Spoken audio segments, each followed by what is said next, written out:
বিসিবিকে ভূত তাড়ানোর আহ্বান তাপস বৈশের। কাকে ভূত বললেন তাপস, সেসব জানবো আজকের প্রতিবেদনে। 2026 বিপিএল সামনে রেখে গতরাতে 5 দল চূড়ান্ত করেছে বাংলাদেশ ক্রিকেট বোর্ড। বিপিএল এর দল চূড়ান্ত হওয়ার পর সেটা নিয়ে প্রশ্ন তুলেছেন বাংলাদেশের সাবেক ক্রিকেটার তাপস বৈশ।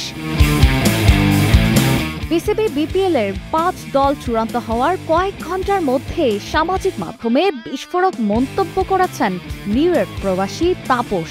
নিজের অফিসিয়াল ফেসবুক পেজে 42 বছর বয়সী এই পেসার পোস্ট দিয়েছেন খোলা চিঠির আদলে।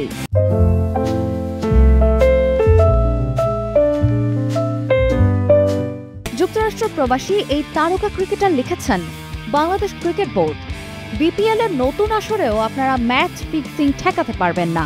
শুনলাম আপনারা বাজে এক দলকে নির্বাচিত করেছেন, যে দলের দায়িত্বে থাকা কর্মকর্তারাই খারাপ।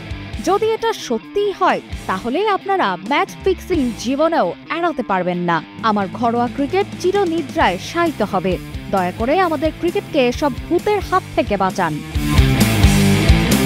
বিপিএল এর প্রতিটি ফ্র্যাঞ্চাইজি দল পেয়েছে 5 বছরের চুক্তিতে। এবার কোন দলের কি নাম হবে এখনো চূড়ান্ত হয়নি। তাপস কোন ফ্র্যাঞ্চাইজিকে ইঙ্গিত করে পোস্ট দিয়েছেন সেটা তিনি পরিষ্কার করেননি।